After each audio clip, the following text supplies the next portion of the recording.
Hi everybody, today I'm going to be draining the transmission fluid in my 2001 Dodge Ram 1500 and installing a drain plug in the transmission pan and then putting fresh fluid into the system.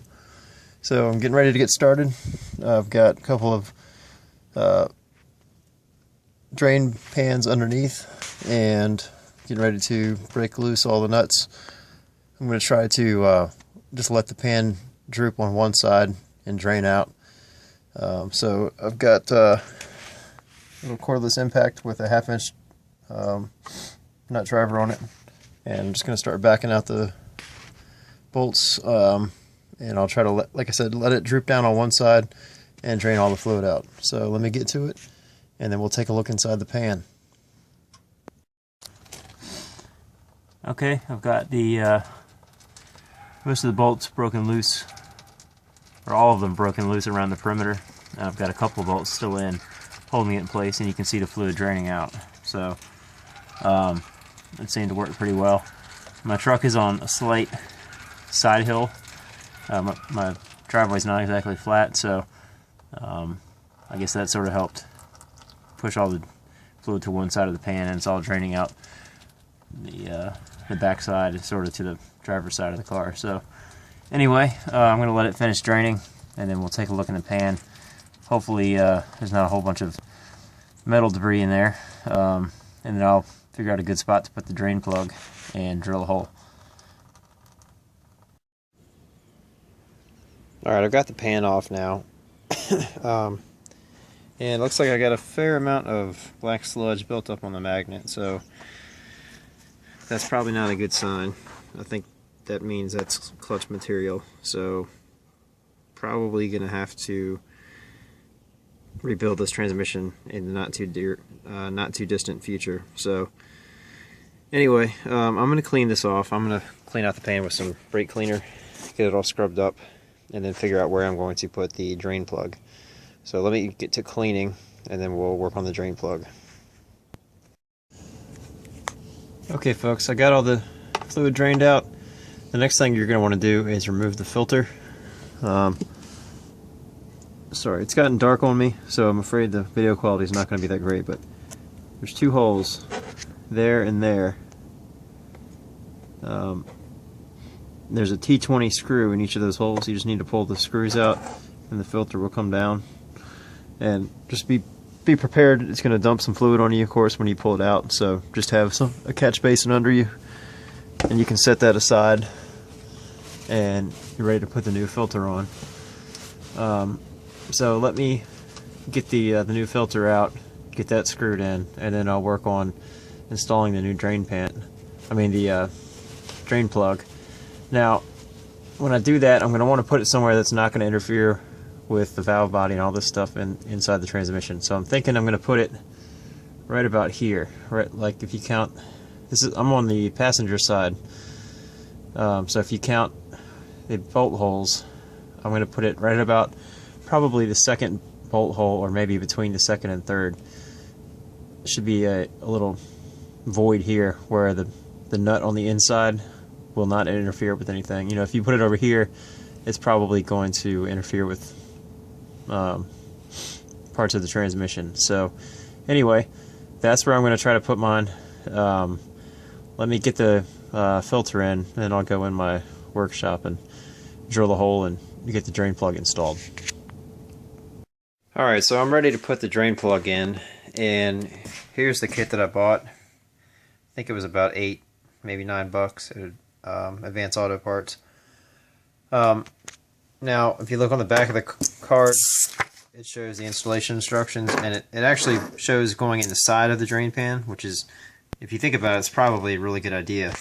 The majority of this, basically the O-ring, this large nut, and the smaller nut are all going to be sticking outside the pan. So if I put this on the bottom, that's probably a good 1/2 inch or 3/4 inch projection below the pan, and it's probably not a really good idea. You know, the last thing you need is, you know, if you drive off-road or anything, for a rock or tree limb or something to snag this and just rip it out, then you're going to basically dump all your transmission fluid immediately. So what I think I'm going to do is put it on the back side. So the pan is situated now where this is the front of the vehicle, this is the rear. I think I'm going to put it right about here. There's a flat spot there on the back. And the idea is not to be able to drain all the fluid out of the pan. It's basically just to get the fluid down low enough so that when you drop the pan completely, you're not dumping all the fluid on yourself. This is more about convenience than being able to do a fluid change without taking the pan off at all. You still want to take the pan off, inspect the filter, see how much sludge is in there, just so you have an idea what's going on. But by having a drain plug, you can drain most of the fluid so that when you take the pan down, it's relatively neat and clean and you don't drench yourself in fluid. So anyway, the instructions say to drill a 1/2 inch diameter hole. I'm going to go ahead and drill my hole right here and then install the kit, and I'll show you what it looks like when I'm done. Alright? Okay, I've got the 1/2 inch diameter hole drilled in the pan, so now I'm ready to install the plug.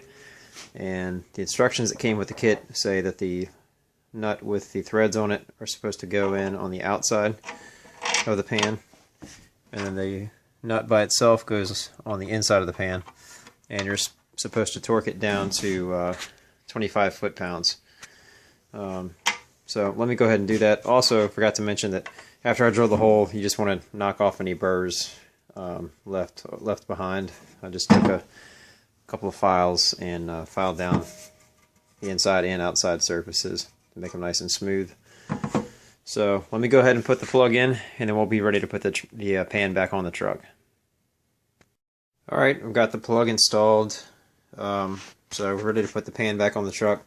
Just make sure that you give it the pan a good wipe down again. I took my air compressor and blew it out just to make sure that I didn't have any metal shavings left over from drilling the hole. And it's very important that you remember to put the magnet back, because that catches any debris that ends up in your fluid. So just make sure you do that and you're ready to go. So let me get this outside and we will get ready to bolt it back onto the truck. Alright, so I've got the new filter put back on. I just noticed, I think when I showed how you remove the filter, I think I had it turned 90 degrees. Again, the view you see here is from the passenger side of the truck. So this one corner of the filter here has sort of a mitered corner. That goes towards the passenger side rear. I think I had it turned 90 degrees when I videoed the removal earlier. I had already taken the screws loose. I'm just holding it there with my hand. So anyhow, I mean, there's really only one way you can put it back because the screws have to line up with the holes, but I just wanted to note that. So anyway, the filter's installed and I'm ready to put the pan back on. So without further ado, let me bolt it back in, and then I'll start filling up the transmission with fluid and probably take it for a test drive and come back and check the fluid. So let me get the pan on and then I'll show the finished product. Alright, as you can see, I've got the transmission pan bolted back on now.